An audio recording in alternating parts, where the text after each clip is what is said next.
What's up, everybody? I'm back. It has been hours since we last spoke. I'm pretty sure I told you I was going to come back, but I had a job interview. Okay, I had a job interview. Literally got offered the job. Like, which kind of had me like, fuck, like, why didn't I do this like a few weeks ago? But you know what? Everything in due timing. A few weeks ago, I remember the way I felt, and I was like, no, I don't want to do this. But it actually went surprisingly well, and I was not expecting all of that to happen. So yeah, it's just past 6:30 now. The sun is like on its way to the other side of the world, and I've literally been through like a whirlwind of emotions, so I'm glad that I can catch up with you guys right now. So yeah, thank you for watching. Thumbs up the video if you're feeling it. If you're feeling me, maybe subscribe if you want, if you're feeling it. Okay, anyways, let's get into it. So yeah, basically had the interview, and I thought it was gonna be like, I was just putting all this stuff onto what I thought it would be, and I haven't even started, and there's still some things that I need to know. And I know there's like a stereotype, like if they hire you on the spot, it's probably going to be some bullshit, but the reason why it all kind of makes sense is because it's a temporary position, and so they just need people for like a specific period of time, like immediately, for like a month or two. So it's just like a short-term position. It's super flexible. It's exactly what I wanted. Like, I didn't want to work too much because I still have other stuff going on, but I was hoping like at least 2 to 3 days a week. They require at least 3 days, so I can just do 3 days or more if I want. And then the shifts are like 8-hour shifts, and it's working outside, it's talking to people, it's not clocking in, having to wear non-slip shoes, like doing something. Like, there's nothing wrong with that. Just personally, I don't want to have to buy another fucking pair of non-slip shoes. But I actually do have non-slip shoes, I just realized.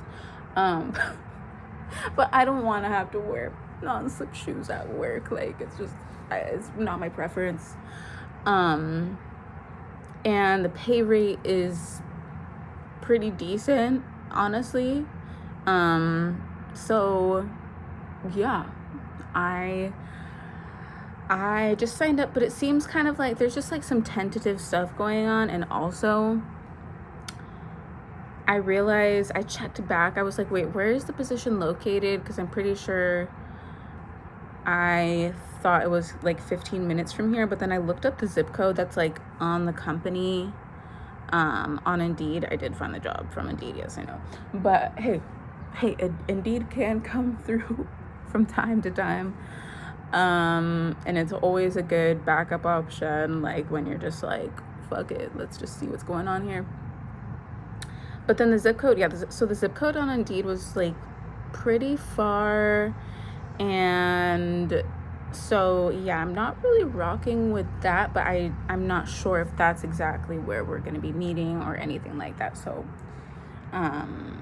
I was like so excited, like, oh my god, yes. And I'm still excited and happy and proud of myself, because it literally created such a feeling of like safety and relief within my body. So I'm glad that I listened to myself, and that I wasn't just like rigid in doing what I always have done or what I've done for years. I literally, like 10-15 minutes before I hopped on here, was watching a TikTok by the Flint Mind. It's a good page that does like these cool little videos, but it was like, oh my god, so what was I gonna say?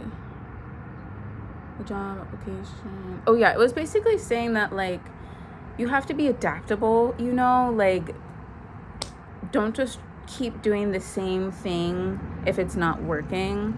And so for me, like I've discussed, I've done years of literally just like trying to manifest in some fully ethereal, metaphysical way,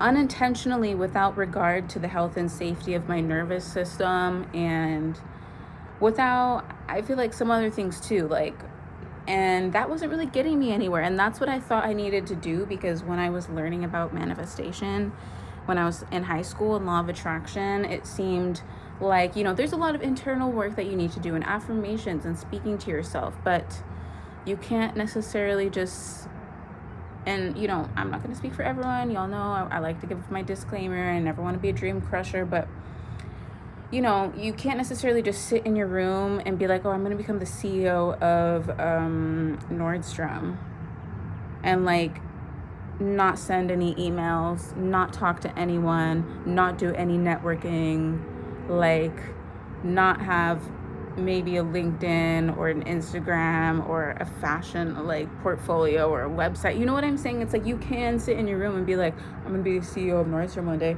but chances are there's logistical things and practical things that are gonna happen in between that desire and that manifestation versus it actually happening, versus you actually being prepared to walk into Nordstrom's headquarters on your first day and sign the onboarding paperwork and say hello to your new secretary and your team that you're overseeing. Like, you know what I'm saying? Like, there's steps that actually happen in between point A and point B. And at this point, the way that I feel in my life is I'm just never going to be a proponent of just like sit there, deny your reality, and that's all you have to do. Like, I feel like that has actually caused significant mental health issues in my life, thinking that that was a possibility. And to me, it just felt like an offshoot of magical thinking, which was a very, very deep coping mechanism that formed within my soul after years of disappointments in childhood. So I really wanted to think that, oh my God, maybe magically all of a sudden I'll just become a millionaire one day. But never say never, but to think that it's like having that hope, right? Imagine it's like, okay, I think I'm just going to become a millionaire one day. That might be what you think, but it's like, are you going to sit there and be like, so I'm going to quit my job, I'm going to stop going to school, and I'm just going to stay at home because I know it's already done, and someone's going to give me the winning lottery ticket and I literally don't have to do anything? Like, yeah, that's just not a way that I want to live anymore. It's just not. I still believe in following your dreams, your passions, your goals, but this is the new wave. This is the new era. This is 2026 Anais. I like being an actionable dreamer. I like being a dreamer that's just not sitting around and waiting for someone to save me, like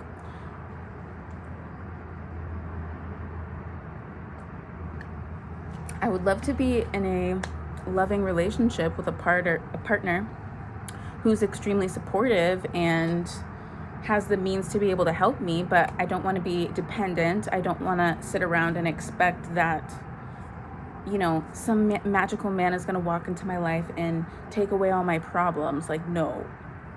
And then this is my thing, is because I fully would like to be with a guy who has the finances to be able to support me. But even if that's the case and he's like, oh, let me help you with your bills, or let me do this or that, I still want to know that I'm working towards something. And I know that in my heart and my soul, if I had a man who was like, baby, like, let me cover everything, like, which I am manifesting that, yes, and I do believe it will happen. But like, even if he's like, baby, like, let me get your rent, let me get your phone bill, let me get this, let me get that,